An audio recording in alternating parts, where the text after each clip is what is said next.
Hola a todas y a todos.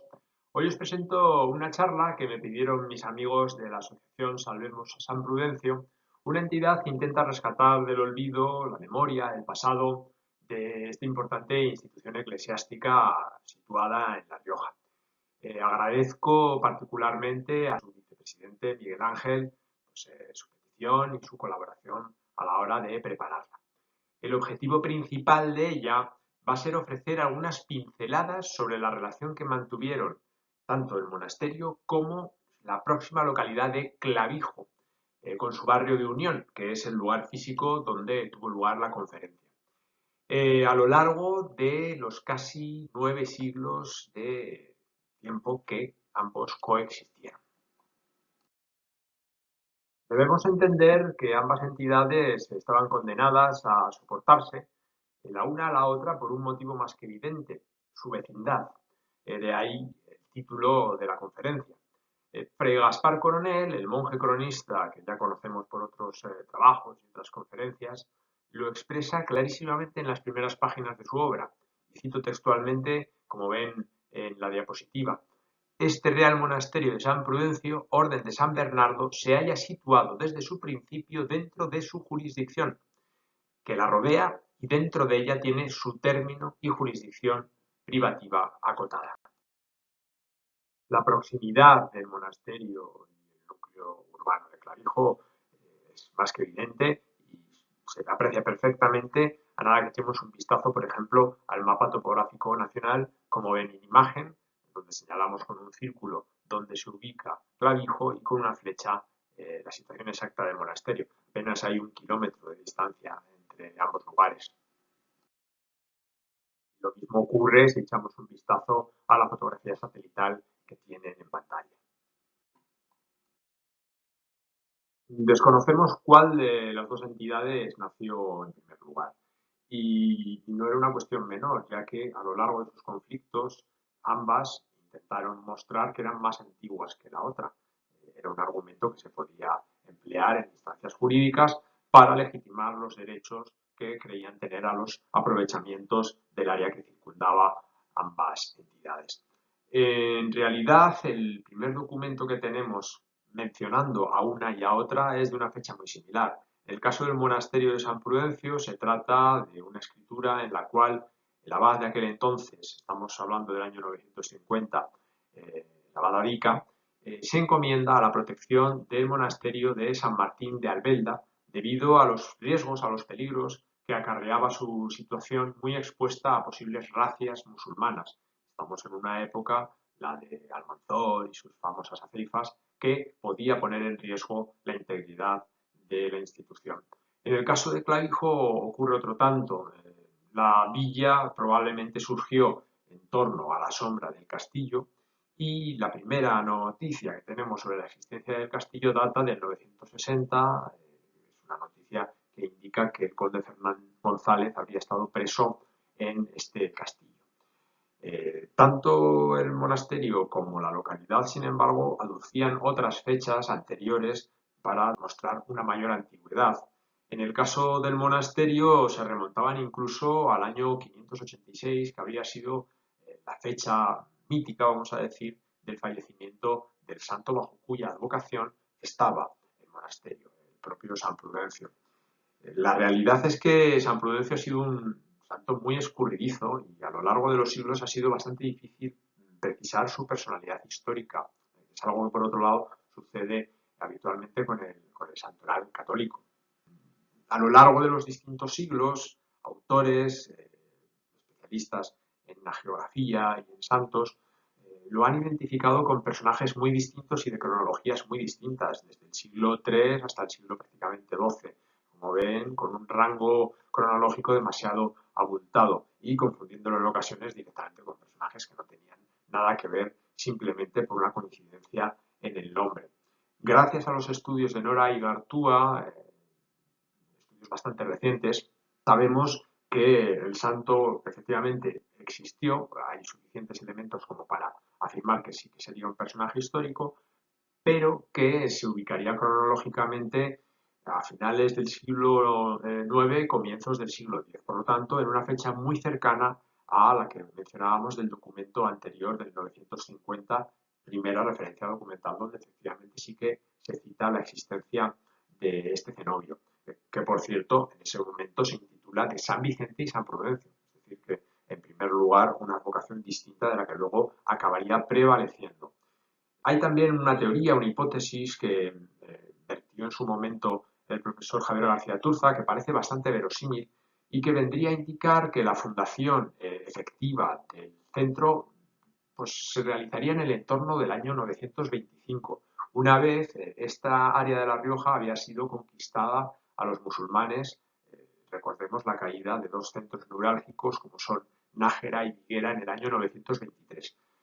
Pues bien, prácticamente a renglón seguido de esta conquista se van a fundar otros monasterios como el de San Martín de Albelda que acabamos de citar o el de Santa Coloma, que son dos centros que pretendían de alguna manera ayudar a los reyes cristianos a controlar y gestionar este territorio que acababa de ser adquirido. El profesor García Turza sostiene como hipótesis, ya que no hay documentación que de momento lo acredite, que quizás San Prudencio en Monte la Turce habría surgido, habría sido fundado en esa oleada para controlar, en su caso, el valle del Leza, que sería, de hecho, el valle fronterizo con las tierras musulmanas. En todo caso, nos retrotraeríamos como mucho al año 925 aproximadamente. ¿Qué ocurre con Clavijo? Pues más o menos tenemos unas dudas similares, ya que aunque los clavillenses en sus defensas argumentaban que el castillo tenía que existir al menos desde el año 844, que habría sido la fecha de la fabulosa batalla del Clavijo, pues como desde hace ya décadas sabemos perfectamente que esta batalla es un mito, que no existió, que se basó en otros enfrentamientos menores, pero que en ningún caso hubo una batalla de Clavijo como tal, queda desmontada esa teoría. Es cierto que los especialistas en castellología apuntaron en su momento que el castillo de Clavijo pudo ser pues, una fortaleza de origen musulmán, lo cual nos podría retrotraer también al siglo IX y que con ella pues quizás ya hubiese un pequeño núcleo urbano. Sea como fuere, nuevamente no hay pruebas ni arqueológicas ni tampoco documentales que sostengan esa afirmación. De modo que, pues, en este sentido, tenemos que ser honestos y reconocer que a día de hoy desconocemos por completo cuál de las dos entidades nació en primer lugar. Así pues, no se puede dirimir quién estaba en el territorio antes, pero lo que sí es cierto es que el coto redondo que se le adjudicó al monasterio era extraordinariamente pequeño. En imagen les he reconstruido sobre una foto satelital la forma que tendría siguiendo aproximadamente las instrucciones de los apeos que conservamos, sobre todo los del siglo XVIII.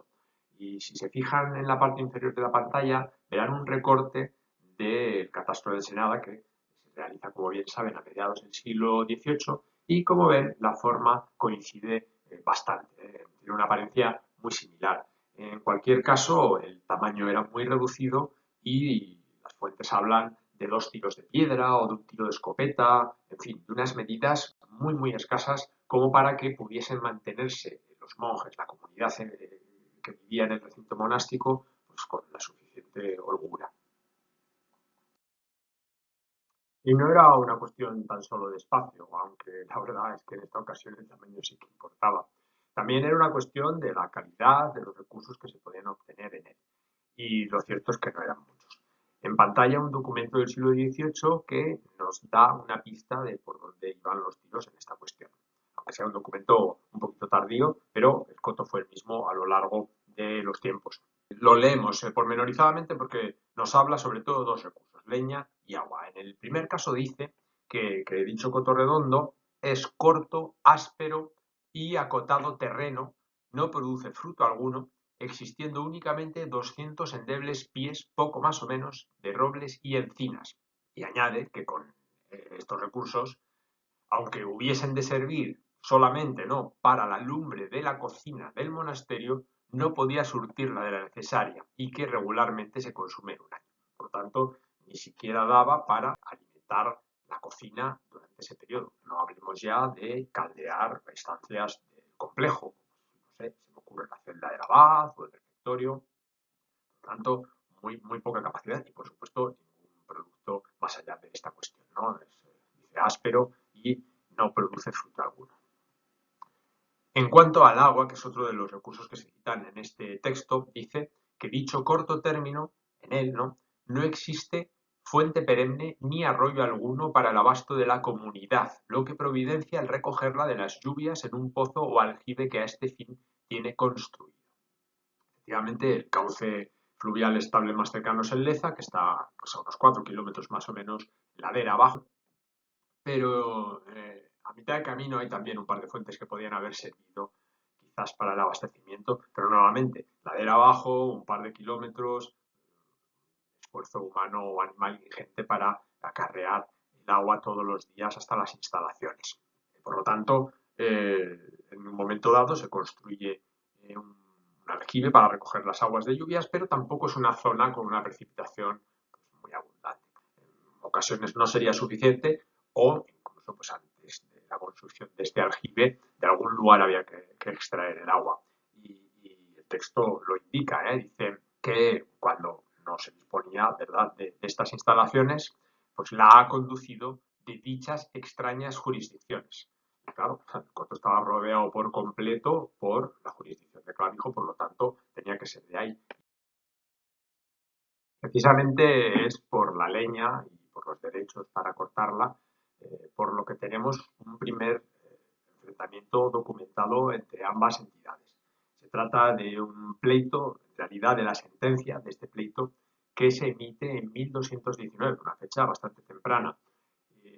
Es favorable al monasterio y por ella se le permite cortar leña alta y baja, dice la fuente, en un monte llamado Rebollar, que como sabemos, Rebollar, ¿verdad? Robles, que se sitúa aparentemente en esa época en la jurisdicción de Clavijo, aunque en la actualidad está más próximo a Trevijano, a la localidad de Trevijano, que a la de Clavijo. Lo ven en el mapa que he puesto en pantalla, resaltado con esa elipse de color rojo, pues su situación actual, como digo, entre las localidades de Clavijo al norte y Trevijano al sur. Además de esta sentencia que tenemos en 1219, sabemos por otras fuentes indirectas que pudo haber también algún tipo de enfrentamiento judicial en el siglo XIV. En concreto, estas fuentes indirectas hablan del año 1357, aunque como no tenemos los documentos originales del mismo, pues solamente podemos hablar de él ya a través de estas alusiones y en principio giraría en torno a la misma cuestión, al aprovechamiento forestal en los términos de Clavijo. Las fuentes guardan silencio en los siguientes 150 años. Sin embargo, el conflicto entre la abadía y Clavijo reaparece a comienzos del siglo XVI en la documentación con suma crudeza. Vamos a asistir a episodios de enorme virulencia en los cuales los vecinos van a cometer ciertos desafueros, es como los mencionan las fuentes de la época, contra los monjes. Las principales pistas las encontramos nuevamente en la crónica de Fray Gaspar Coronel, que es quien ha proporcionado la mayor parte de los detalles al respecto. Y de hecho en pantalla lo que tienen es las imágenes de unas páginas en las cuales él concentra pues, datos sobre esta cuestión. Y no me resisto a leer algunos de los testimonios, como digo, estamos a comienzos del siglo XVII, uno de ellos se acaece en septiembre de 1516. Y cito textualmente lo que indica Coronel. Vinieron casi todos los vecinos de Clavijo armados de diversas armas, cercaron el monasterio, mientras algunos con los ganados talaban la viña redonda y huerta.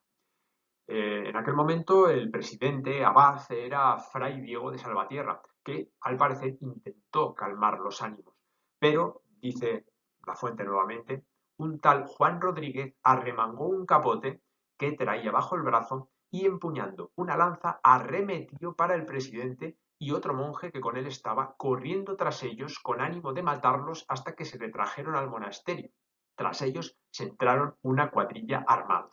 Imagínense la escena, a la entrada del monasterio, el abad, una autoridad eclesiástica de enorme importancia, intentando calmar los ánimos de los clavienses y uno de estos vecinos persiguiendo al abad con una lanza en ristre, ¿no? Por si fuera poco, dentro todavía de este episodio de violencia que estamos describiendo, cito nuevamente la fuente, estando el concierto oficiando la misa mayor, se entraron, los vecinos se supone, en el coro y se sentaron en las sillas de él, turbando los divinos oficios y estorbando el proseguir la misa. Bueno, pues no mucho más tarde, ¿no? En noviembre de 1717, tenemos otro incidente de gravedad. Dice que volvieron otros muchos vecinos, se sobreentiende, con sus ganados y armas a pacer el término propio del monasterio. Y uno de ellos, puesto sobre las peñas que caen al norte, tiraba piedras con una honda dentro del monasterio y a sus religiosos. Imagínense, quienes conocen un poco la geografía o la orografía del terreno, saben perfectamente que el monasterio está situado contra unas rocas de gran tamaño, peñas, ¿no? Como aparece aquí en la documentación, y que efectivamente es perfectamente posible situarse en la cima de ellas y arrojar, no ya con ondas, sino incluso con las propias manos, todo tipo de piedras al interior del recinto. Bueno, pues todavía no es el último incidente, hay otros, y me vuelvo a detener en un tercero, probablemente el más grave de todos, que tiene lugar poco tiempo después. Dice la fuente: siendo ya 3 o 4 horas entrada la noche, es decir, de madrugada, ¿no? Con nocturnidad, alevosía, imagínense los monjes pobres durmiendo. Dice: fue el concejo de Clavijo y los más vecinos de ella a campana tañida, armados de diversas armas, con mucho alboroto y con fuego encendido. Esta es la novedad con respecto a incidentes anteriores. Dice: por mandado del alcalde, cercaron el monasterio, arrojaron gran cantidad de piedras sobre los tejados y dentro de la casa y claustro de las altas peñas que la dominan, diciendo 1000 palabras feas e injuriosas a los religiosos, tratándoles de bellacos, ladrones y carniceros. Evidentemente, la situación se estaba saliendo de madre a todas luces. Los monjes, de hecho, temieron que incendiasen las instalaciones, ¿no? Viendo llegar a los vecinos armados con antorchas con fuego. Una cuadrilla de 12 o 15 de ellos llegaron a la puerta principal con intención y acciones de pegar fuego al monasterio, amenazando que habían de asolar el convento, que así lo tenían por carta de don Alonso, su señor. Está mencionado don Alonso, el señor de Clavijo es muy importante y la retomaremos en breve. Es interesante que suceda esto de un modo tan concentrado, en tan pocos años, en un periodo de tiempo, pues, de comienzos del siglo XVI, y para poderlo entender tenemos que explicar un poco el contexto que está rodeando al monasterio en este momento. Además, en dos esferas importantes. Una, la esfera general del reino, por un lado, y luego la esfera particular del monasterio, por otro. ¿Qué ocurre a nivel general? Estamos en un momento de suma inestabilidad, tanto en el propio trono, donde se han sucedido en pocos años Isabel la Católica, su hija Juana, mal llamada la Loca, luego Felipe, también bastante mal llamado el Hermoso, al menos según los cánones actuales de belleza. Con posterioridad, pues don Fernando, el rey católico, como regente, Cisneros, en fin. Hay un momento de gran inestabilidad en el reino que además es aprovechada por la nobleza para, en sus querellas intestinas, pues tener todo el reino extraordinariamente intranquilo. De hecho, efectivamente, sabemos que en La Rioja es un periodo de grandes enfrentamientos entre los linajes aristocráticos que pretendían dominar la región, de los que vamos a hablar en la diapositiva o en las diapositivas siguientes, y con los cuales estaba conectado este don Alonso, señor de Clavijo. Por lo tanto, tenemos una gran inestabilidad a nivel general en el Reino de Castilla, pero es que además dentro del monasterio también tenemos un momento de gran inestabilidad. ¿Por qué? Pues porque hay una guerra intestina, incluso dentro del propio monasterio, entre dos facciones de monjes. Se ha dividido la comunidad entre aquellos que apoyan a los abades comendatarios nombrados desde Roma, que desde ya el siglo XV estaban copando la prelacía en San Prudencio y Montelaturce, y por otro lado, pues otro grupo de monjes que eran partidarios de la adscripción de la abadía a la Congregación de Castilla, una institución que acababa de nacer en fechas recientes y que lo que pretendía era reformar de algún modo la orden, al menos en Castilla, y rejuvenecerla, dotarla de nuevos bríos, de nuevos aires, en lo que consideraban que era una decadencia paulatina de la orden cisterciense en Castilla. En pantalla ofrecemos un breve resumen de los principales desafueros protagonizados por los clavillenses en este prácticamente quinquenio, aunque se concentran sobre todo, como ven, en los años de 1515 a 1517, ¿no? 2 años de enorme conflictividad y donde se suceden pues, distintos incidentes, desde prendas de ganadería, empleo de palabras feas e injuriosas y ya pasando a palabras mayores, ¿no? Pues la tala, ¿no? de las viñas y las huertas del monasterio en su coto redondo, o incluso, como hemos visto en los incidentes anteriores, pues ya el cerco y la invasión del propio recinto monástico. No vamos a entrar incidente por incidente. Lógicamente, quien esté interesado pues puede pausar el vídeo y leer pormenorizadamente cada uno de ellos. Como ven, la lista termina con la última cita que hacíamos en la diapositiva anterior, donde se amenazaba con incendiar el monasterio, y esta tentativa venía aprobada o promovida incluso por el propio señor de la villa, don Alonso, de quien vamos a hablar a continuación. El escudo nobiliario que ven a la derecha es el que pertenecía a su familia, que ya adelantamos aquí, era la de los Ramírez de Arellano. Porque es un elemento importantísimo para entender el contexto, como mencionábamos con anterioridad. Los Ramírez de Arellano eran uno de esos tres grandes linajes que se disputaban en este momento la posesión y el control del área que actualmente ocupa La Rioja. Como ven en pantalla, lo que hemos puesto es un mapa de la región con los límites actuales. Lógicamente, en la época no tenía nada que ver con estas fronteras, pero situando con distintas chinchetas y distintos colores las posesiones de estas tres familias principales.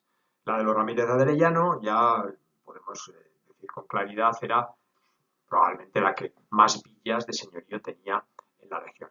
Están representadas en color azul. Las que ven en una tonalidad más oscura pertenecían al tronco principal, que era la de los condes de Aguilar de Inestrilla, señores de los Cameros, y luego ven otras en azul un poquito más claro que pertenecían a familiares. Es el caso del Clavijo, don Alonso. Ramírez de Arellano era tío del conde de Aguilar en estas fechas.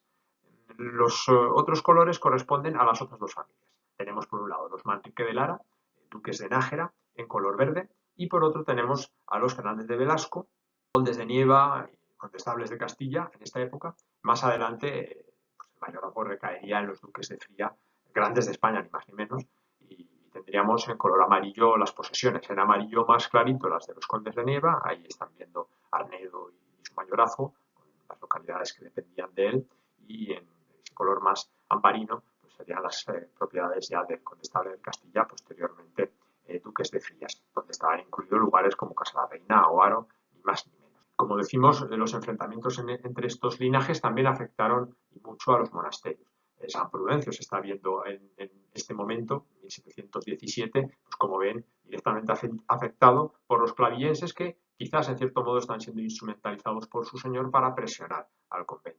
Los conventos eran activos importantes en la sociedad de la época, y estos nobles pugnaban por controlarlos para que sirviesen a sus intereses. Tenemos otros ejemplos, no solo el de San Prudencio con los Ramírez de Arellano, sino también, por ejemplo, San Millán de la Cogolla o Santa María la Real, que a su vez estaban siendo también presionados, y además en estas mismas fechas, pero en este caso por los Manrique de Lara, por los duques de Nájera. De hecho, sabemos que en 1507 el monasterio de San Millán va a sufrir también un cerco pues, de características similares al que estamos viendo que sufría pues, San Prudencio por parte de los vecinos clavillenses. Y lo mismo ocurre con Santa María la Real. Por lo tanto, repito, los conventos eran activos importantes, estos linajes nobiliarios en sus luchas intestinas intentaban controlarlos y se veían afectados directa o indirectamente por estas pugnas. En el caso de San Prudencio, la cuestión es que no es un hecho aislado. Los Ramírez de Arellano ya habían tenido algunos roces con el monasterio en fechas anteriores, pero bastante cercanas en el tiempo. Ejemplos. Sabemos que el conde de Aguilar, en 1478, había conseguido que Lagunilla de Jubera, una localidad cuyo señorío, tanto temporal como eclesiástico espiritual, pertenecía a San Prudencio en este momento, había conseguido que entrase bajo su encomienda, bajo su protección. Por lo tanto, de alguna manera ya estaba también compitiendo, en este caso, por un núcleo de población que era fundamental para los intereses del monasterio. También había unas quejas más genéricas de comienzos del siglo XVI de uno de los abades sobre intrusión del señor de Aguilar en algunos de sus términos. Por lo tanto, ya venía de antiguo este enfrentamiento. Ante los desmanes de los clavillenses, el monasterio decide recurrir a la justicia real. En 1518, muy poquito después de estos desafueros que mencionábamos en las diapositivas anteriores, va a conseguir una carta de seguro, que es un documento que proporcionan los reyes tratando de garantizar, al menos sobre el papel, la seguridad del monasterio. Paralelamente, ya el abad ha conseguido que el corregidor de Logroño, que es una autoridad delegada que tiene la corona en el área, pues vea la causa y emita una sentencia que va a ser favorable, en este caso, a los intereses del monasterio. Esta sentencia va a ser apelada por parte de los clavienses ante el Gran Tribunal de esta zona del reino, zona norte, el Tribunal de la Real Chancillería de Valladolid, que en 1520 la va a ratificar. A pesar de todo, vuelve a ser apelada. Y en este caso es interesante porque la apelación la produce el propio señor de la villa, don Alonso, a quien ya hemos mencionado. Y esto nos da la pista de que efectivamente, de alguna manera, él estaba también detrás de al menos algunos de los incidentes que hemos descrito. Finalmente, todavía en 1521 vamos a tener el epílogo de estos desafueros, el último gran incidente que viene recogido por Gaspar Coronel y que consiste en un nuevo alboroto en el cual pues, los vecinos nuevamente vuelven a saltar la huerta, roban leña y según las fuentes, en este caso seguimos nuevamente a Coronel, llegan a robar 300 cabezas de ganado, que son muchas cabezas de ganado para ser robadas y que indicarían, de ser cierto el testimonio, pues, la cabaña ganadera ya del monasterio era muy importante en esta época. Luego profundizaremos en ella porque era otro de los grandes intereses que tenía en los aprovechamientos clarienses, la cuestión de los pastos. Merece la pena recordar que en 1521 se estaba produciendo uno de los últimos acontecimientos que iba a generar inestabilidad en el Reino de Castilla a lo largo del siglo XVI, como sería la invasión franco-navarra de La Rioja y más concretamente el cerco de Logroño en 1521. Probablemente es aprovechando esa nueva situación de incertidumbre, de inestabilidad, de inseguridad, cuando los clavillenses producen ese último alboroto. En cualquier caso, con el establecimiento y consolidación definitiva del reinado de Carlos I a partir de esta fecha, la naturaleza del conflicto entre clavillenses y monjes se va a transformar por completo y esta conflictividad tan violenta, tan agresiva que hemos visto en ese quinquenio de comienzos de la centuria, se va a encauzar a través de los tribunales. Este no es un fenómeno aislado y acompaña a lo que va haciéndose en el resto de Castilla por estas mismas fechas. En pantalla lo que tenemos es un resumen de los pleitos que hemos conseguido identificar a través de la documentación recopilada en distintos archivos. Y estamos hablando de una documentación muy heterogénea, muy variopinta, que consiste en las demandas, en las sentencias, en cartas, en poderes, que nos sirven para poder reconstruir ese camino, ese historial judicial que se va a producir hasta finales del siglo XVII entre ambas entidades. Analizando todos ellos hemos llegado a la conclusión de que existieron al menos 4 grandes pleitos entre las dos entidades en las fechas que ven en pantalla.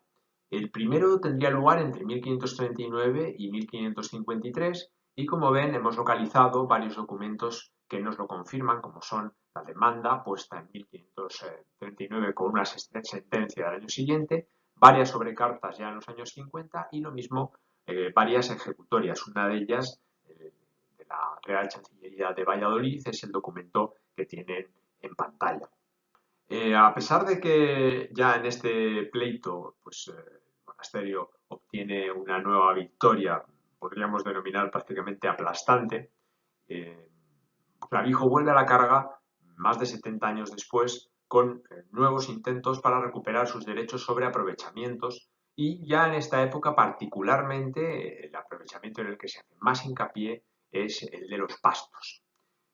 Por eso tenemos nuevamente documentación de estas características en los años 1629 y 1630, que consideramos que sería un segundo pleito. Nuevamente encontramos documentación de características similares entre los años 1645 y 1665. Y por último, tenemos un documento, que en este caso es la ejecutoria, del año 1698. ¿Significa que este apaciguamiento, este encauzamiento hacia la vía judicial mitigue por completo la violencia en Clavijo? Sí y no.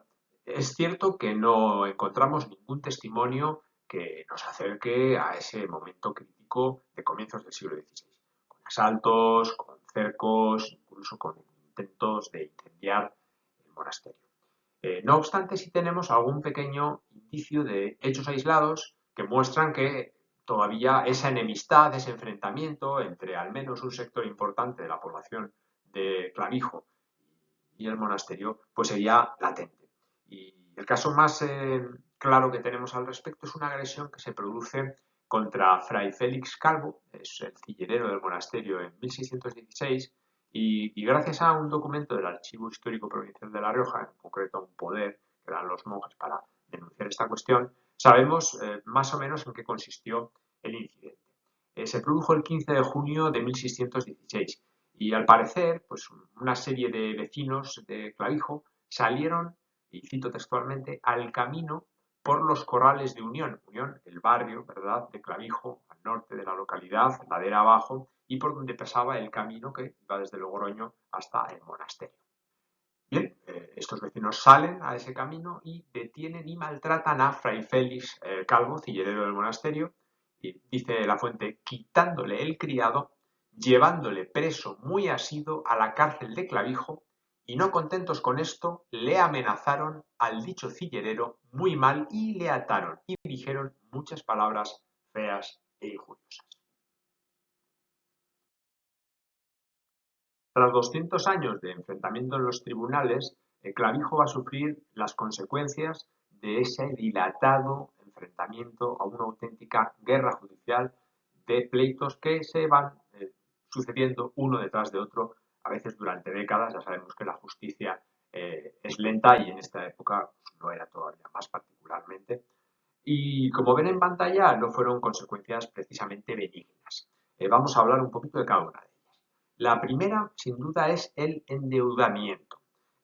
Para poder costear todos estos pleitos era necesario tener una gran cantidad de recursos.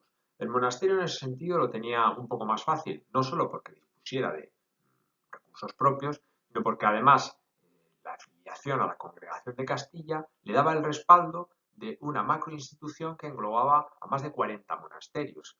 Entonces, era desde luego una ventaja competitiva enorme. De hecho, la congregación tenía destinados permanentemente procuradores en instancias como efectivamente la Chancillería de Valladolid, la Corte en Madrid o incluso la propia Roma, costeadas por los 40 monasterios, es decir, por la congregación de Castilla.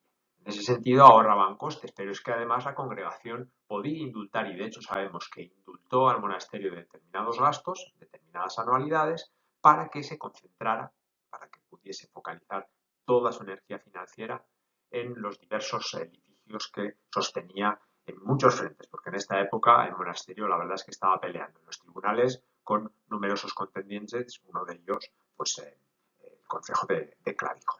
Sin embargo, la localidad no tenía esa capacidad económica, financiera, que sí tenía la institución eclesiástica. ¿Cómo afrontaron esos gastos? Endeudándose. Sabemos que este endeudamiento fue tal que llevó a un progresivo empobrecimiento de los vecinos. Algunas fuentes hablan de que el monasterio de San Prudencio había, y cito textualmente, destruido a los de la villa de Clavijo, la cual únicamente ha decaído por los muchos pleitos y contiendas que le ha movido el dicho convento por muchos años, los cuales han conseguido apoderarse de la mayor parte de los términos de la villa. Otro testimonio, a la altura de 1675, indica que los vecinos de Clavijo apenas sumaban 60, y luego continúa la fuente diciendo, y todos muy pobres y con poco ganado. Fíjense la alusión nuevamente al ganado, y es que efectivamente en una localidad de montaña la agricultura no era quizás la actividad que producía mayor riqueza. Sin embargo, sí que lo era el ganado, en una zona que era especialmente conocida por la riqueza de sus rebaños, particularmente de la lana. Era un negocio bollante para toda La Rioja en la Edad Moderna y, desde luego, estas villas serranas se aprovechaban de su geografía para generar estos beneficios. Bueno, pues ahí tienen un detalle muy claro, no disponían de ese ganado, al menos tal y como indica ese testimonio de 1675. El nivel de endeudamiento era tal que en 1688 el concejo se va a ver obligado a declarar un concurso de acreedores. Para poder compensar a todas aquellas instituciones que le habían prestado dinero, pues Clavijo va a tener que enajenar una serie de propios, lo cual era todo un drama en una época en la cual estas instituciones no tenían tantas propiedades, ¿no?, como para poderse sustentar, y además el hecho de desprenderse de ellas hipotecaba su futuro a medio y largo plazo. ¿Qué recursos se ve obligado a vender? Pues bastantes. Por ejemplo, numerosas heredades, tierras que pertenecían al concejo, grandes extensiones de arbolado, una nevera, una casa del concejo, un horno, otra casa en la Unión, cita la fuente, con un cubo dentro de ella de 300 cántaras. Las alcabalas de la villa, este impuesto que era probablemente el que más rendía desde el punto de vista económico en toda Castilla, y el privilegio de fiel medidor. En este contexto de debilidad, el monasterio además pues, va a llegar incluso al extremo de conseguir que sus criados, los pastores que se encargaban del ganado que pastaba en Clavijo, pues gocen de cierta impunidad con artimañas como comprar una casa, en concreto en el barrio de la Unión. Hay que tener en cuenta que prácticamente el barrio de la Unión, donde disponían de esta casa y de algunos corrales, era la base de operaciones de la cabaña ganadera del monasterio, pues se había convertido en una especie de pseudo priorato, ¿no?, una de estas sucursales autónomas de los monasterios que gestionaban, pues normalmente bienes raíces, tierras, pero que en el caso claviense sí gestionaban algunas tierras, pero sobre todo gestionaban este ganado.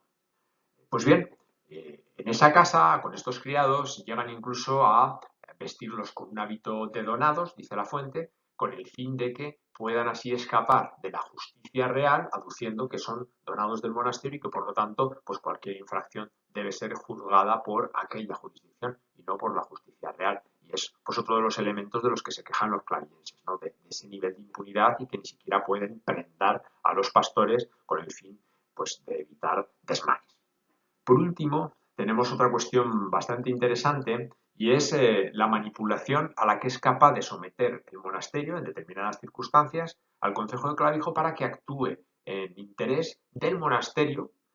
Y un ejemplo se produce en el año 1666 cuando los monjes convencen a Clavijo para que denuncie a otras tres villas, Trevijano, Ribafrecha y Leza, con la que tenían comunidad de pastos en un término en concreto, intentando expulsarlos de esa comunidad y quedarse para sí los pastos.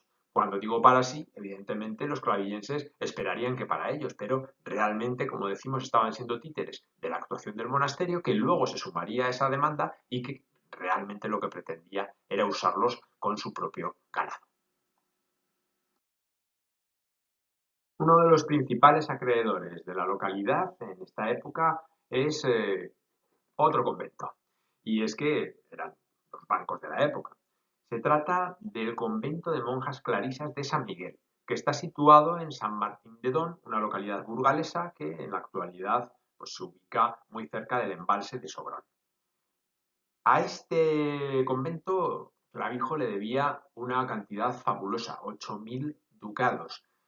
No sabemos exactamente la fecha en la que se firmó el crédito, aunque sospechamos que debió de ser para sostener el pleito que veíamos en la diapositiva anterior del año 1629-1630. A la altura de 1651 sabemos que solo de réditos corridos ya le debía 28.000 reales, esto es más de 2.400 ducados extra sobre el principal. Imagínense el desbarajuste financiero que esto causaba y que, como hemos visto en la diapositiva anterior, acabó conduciendo a la localidad a un concurso de acreedores más de 30 años después. Es el momento de entender en qué consistían todos estos intereses que hacían que el monasterio de San Prudencio luchara de una manera tan denodada por la conservación de los aprovechamientos en la jurisdicción de Clavijo.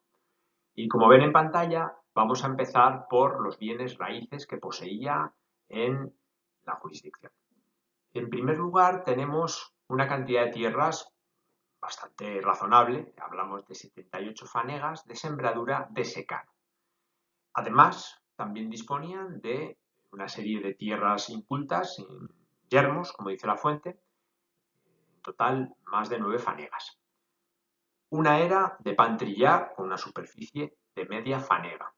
Una casa con su habitación, y tenemos incluso las dimensiones, la fuente dice que tenía cuarto bajo y principal, y de frente 12 varas y de fondo 14.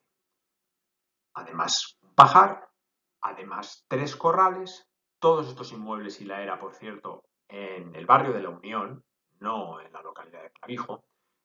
Hay 3 kilómetros de distancia entre un núcleo y otro. Y esto confirma de alguna manera lo que adelantábamos hace algunas diapositivas de que en este barrio se constituyó prácticamente un pseudo priorato. Además, percibía los ritos de 2 censos. Estamos hablando, estos datos son bastante genéricos de la Edad Moderna, pero eh, el listado concreto se realiza en el catastro del Marqués de la Ensenada.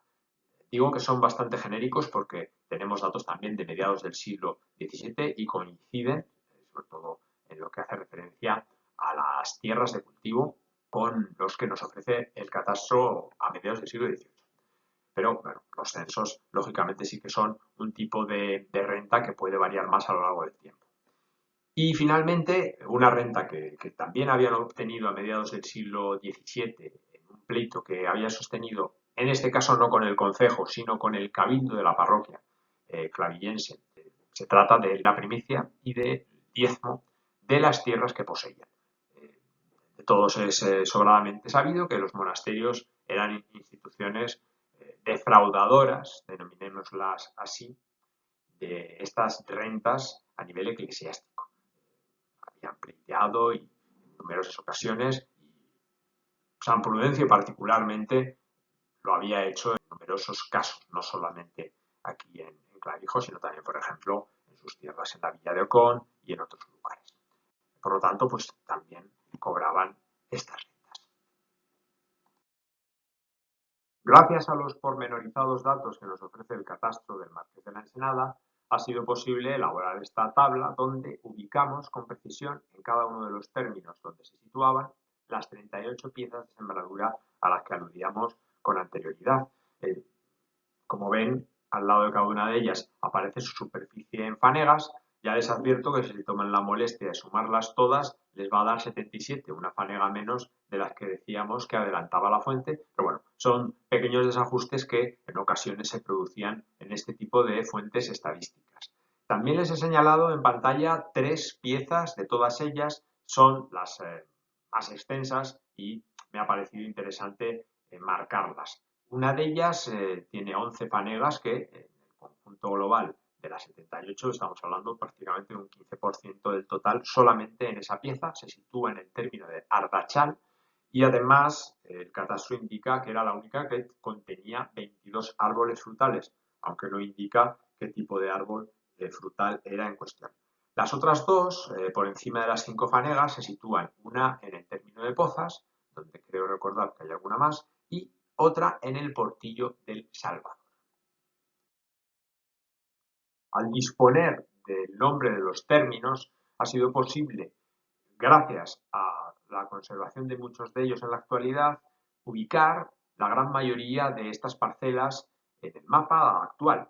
Como ven en pantalla, muchos de esos términos aparecían en la tabla anterior, desde Asperilla, el Plano, las Planas, el Ardachal, que es donde estaba esa parcela de 11 fanegas, Camino Murillo, La Cañada, Rivalblinco.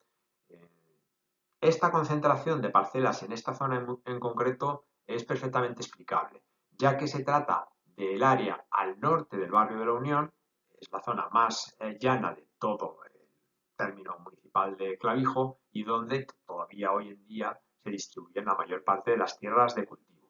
Por lo tanto, como cabía esperar, las tierras que poseía el monasterio en la jurisdicción pues se emplazaban en la zona agrícola por excelencia de todo el término y también donde estaban las tierras de mayor calidad. No obstante lo anterior, es cierto que también hemos localizado algunas parcelas en otros términos, como por ejemplo la Pedriza, como ven en pantalla, que en este caso se situaría en dirección opuesta a la que veíamos en los casos anteriores, al sur de Clavijo e internándose un poco más en la zona montañosa del término municipal. En todo caso, todas estas tierras apenas suponían un 5% del total de las tierras de sembradura de secano que tenía el monasterio en, llamémoslo así, su imperio agrario. Un imperio que se distribuía por numerosas localidades del entorno. En la imagen tienen un gráfico que lo que ha hecho es calcular el porcentaje de esas tierras, concretamente, como digo, las de sembradura de secano, en función de las localidades. Y como ven, pues más del 30% se situaban única y exclusivamente en una localidad, la de Lagunilla, otro 10% en Tudelilla, un 14% en el Villar, un 11% en Villanueva. En Clavijo tan solo un 5%. Por lo tanto, el peso relativo que tenían estos bienes en este marco general pues era bastante reducido. Visto así, resulta muy difícil justificar el empeño que tenía el monasterio en defender sus privilegios con respecto a los aprovechamientos de la jurisdicción de Clavijo. Sin embargo, si atendemos a lo que vemos en la diapositiva, veremos que efectivamente había muy profundas razones para llevar adelante esa defensa numantina. Y estamos hablando ya no de bienes raíces, estamos hablando de ganado, algo de lo que hemos tratado en diapositivas anteriores, pero que a la luz de los datos que ofrece el catastro del Marqués de la Ensenada vamos a entender a la perfección.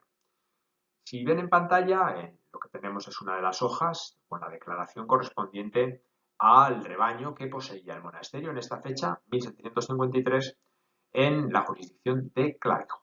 Asciende ni más ni menos que a más de 700 cabezas de ganado, distribuidas por tipos en los siguientes guarismos.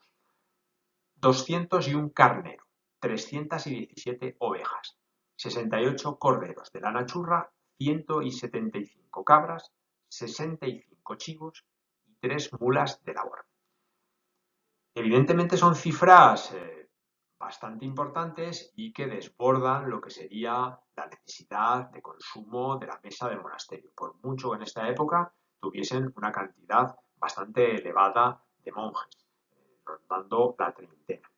De hecho, una de las acusaciones que sufrían habitualmente los monjes laturcenses por parte de los vecinos de Clavijo es que no tenían el rebaño exclusivamente para su consumo, sino también que lo tenían para la venta, como un negocio.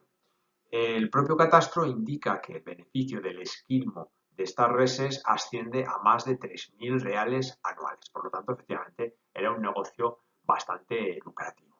Y un negocio que, evidentemente, ahora sí entendemos justificaba la defensa enconada de esos aprovechamientos, particularmente el aprovechamiento de los pastizales, ya que toda esta cabaña ganadera evidentemente necesitaba una gran cantidad de pastos para poder mantenerse y subsistir. Pastos que desde luego no existían, ni mucho menos en el reducido Coto Redondo que veíamos al comienzo de la conferencia. Cabría preguntarse si esa extensión de la cabaña ganadera laturcense era una cuestión puntual de mediados del siglo XVIII o no. La verdad es que no disponemos de los suficientes datos como para hacer afirmaciones taxativas, aunque el hecho de que se produzcan tantos enfrentamientos judiciales por los pastos, lógicamente nos hace sospechar que así fue al menos a lo largo de la Edad Moderna. El único dato que nos remonta al siglo XVI, en concreto al año 1521, es el de ovejas, en el cual se habla de 300 ovejas. Recordarán que mencionábamos que habían sido robadas por los vecinos en el último asalto que habían protagonizado al cenobio. Estaría bastante en consonancia con los datos que nos ofrece el catastro de Ensenada. En pantalla, en la gráfica, en color naranja, que como ven, a mediados del siglo XVIII, pues tendría un número de cabezas de ovejas, hablamos, muy similar.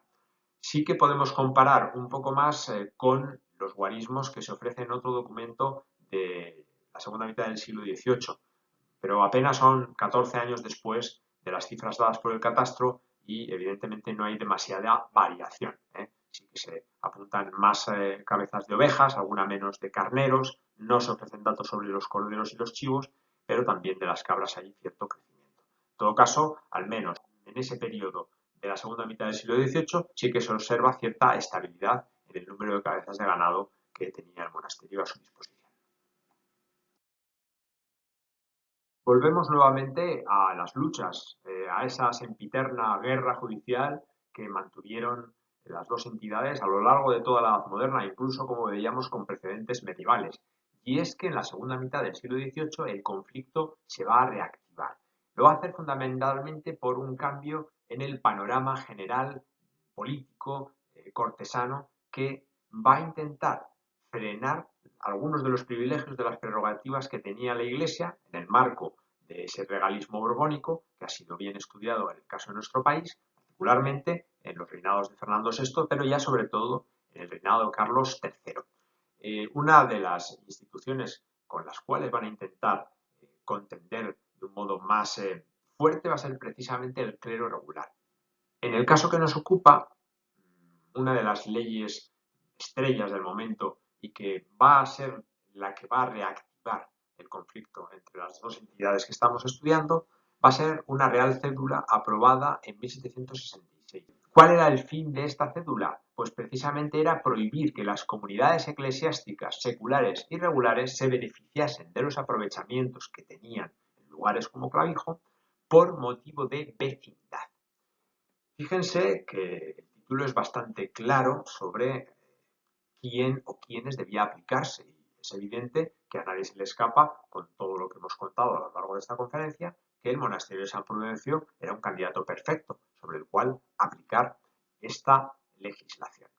Sin embargo, el Concejo de Clavijo fue prudente, probablemente escarmentado por décadas y siglos de enfrentamientos judiciales con un monasterio que siempre se había mostrado victorioso en esas instancias. ¿Por qué digo que fue prudente? Porque el mismo 22 de junio de ese año, en 1766, va a enviar una representación al Consejo de Castilla consultando si esta ley afecta a su localidad y la puede aplicar o no. Es decir, no la intenta aplicar de un modo unilateral, sino que primero consulta a la instancia superior para ver si efectivamente corresponde. En esa representación envían una información sobre la ganadería que en ese momento tiene el monasterio, que es la que hemos visto en el gráfico anterior. Ahí tienen los guarismos y también indican el otro gran recurso que había generado problemas entre ellos, que era el de la leña, ¿no? La corta de leña baja y alta que se menciona también en esta representación. Algo más de un año después, el 8 de octubre de 1767, el Consejo de Castilla responde y responde afirmativamente diciendo que efectivamente esta ley es aplicable perfectamente en el caso clavillense y esta respuesta viene firmada ni más ni menos que por el presidente del Consejo en ese momento, que es el conde de Aranda. Así que inmediatamente después se le notifica al monasterio, al abad, en aquel momento Fray Martín Taboada, quien algo más de 2 años después va a enviar un memorial, una representación quejándose por los datos que había enviado Clavijo al Consejo, dice él, siendo diminutos y siniestros en parte, ¿no?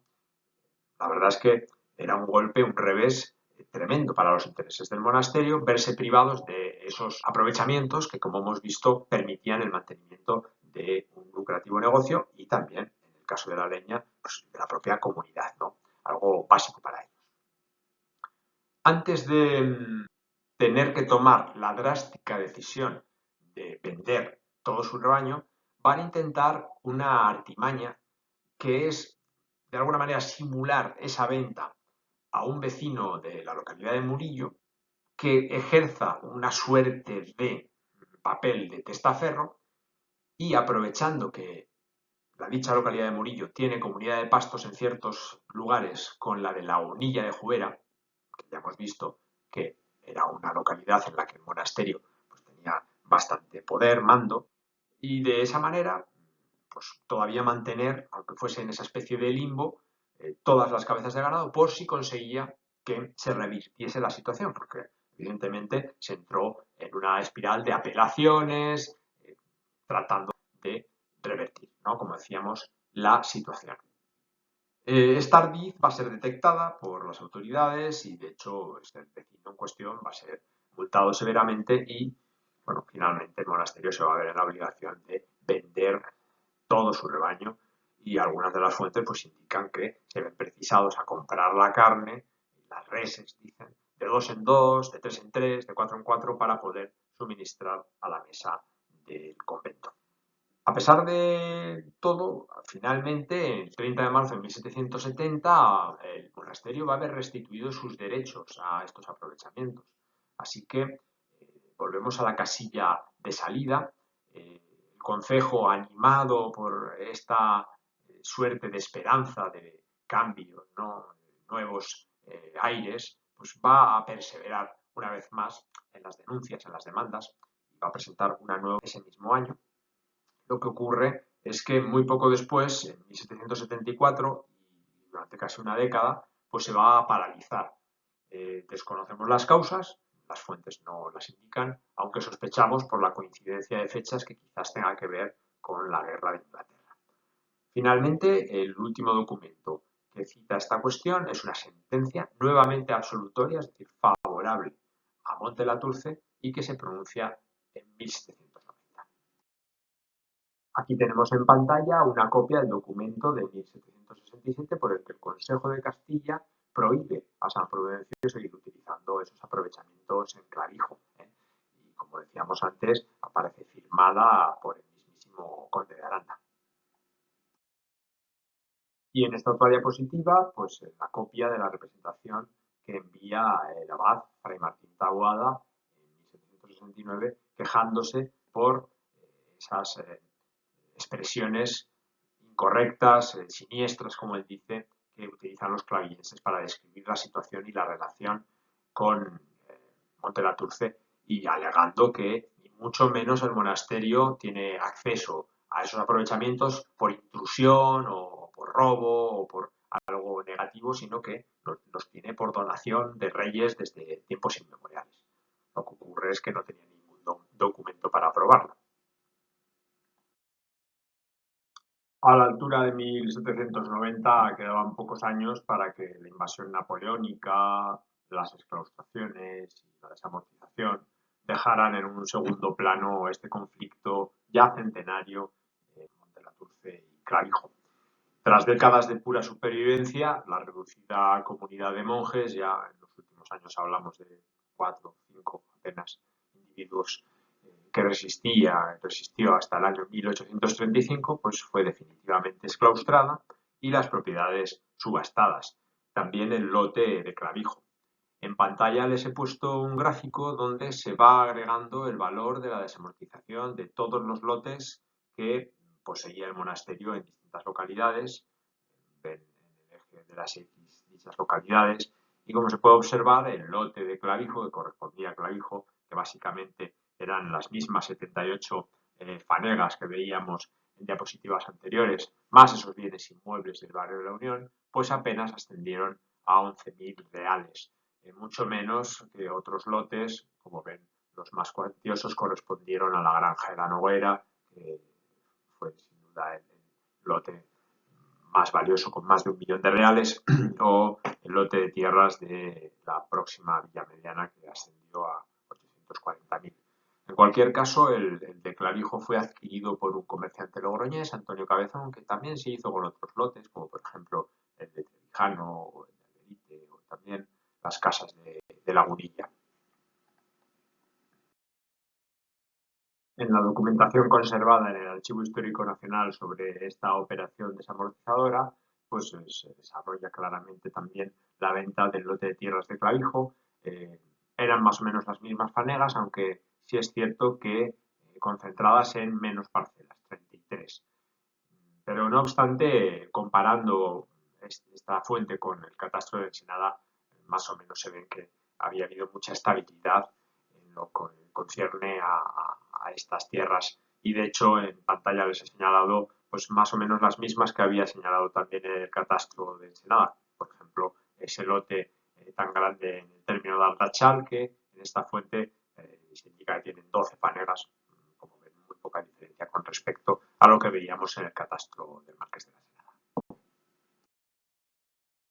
Sucesivos procesos desamortizadores llegaron a afectar incluso al edificio monacal y al coto redondo. que salieron a subasta en ambos casos, y aunque no sabemos si el primero fue adquirido, sí que conocemos el nombre de la persona que se hizo con el segundo, con el Coto Redondo, en concreto un vecino de Ribafrecha llamado Domingo Ruiz Clavijo. Se va a dar, poco después de esta adquisición, que se produce en 1847, pues, una situación paradójica y en cierto modo una especie de venganza poética. Después de siglos sufriendo la privación de sus propios aprovechamientos por parte de los monjes de Montelaturce, ahora serán los vecinos clavillenses los que invadan el Coto Redondo adquirido por este particular, que se quejará a las autoridades pertinentes de esa invasión y de que pues, los ganados de los vecinos pastan en el Coto Redondo o lo utilizan como zona de paso, y pidiendo algún tipo de solución. En cualquier caso, para ese entonces ya había finalizado esa conflictiva relación entre dos entidades características del antiguo régimen, una entidad eclesiástica, un monasterio y un concejo, que vivieron, como hemos podido describir a lo largo de toda la conferencia, pues una vecindad un tanto incómoda. Para aquellos que quieran saber algo más, siempre pueden acudir a las fuentes de archivo que les propongo en esta diapositiva, que es de donde yo he extraído la mayor parte de los documentos que he utilizado para elaborar la conferencia, y también pues, a dos referencias bibliográficas básicas, una por supuesto el ineludible Fray Gaspar Coronel y otra pues un artículo que publicaré en breve en las actas de la 17ª reunión científica de la Fundación Española de Historia Moderna, que se celebró hace muy poco en la localidad de Vitoria y en la cual presenté un avance de esta comunicación. Muchas gracias por su atención.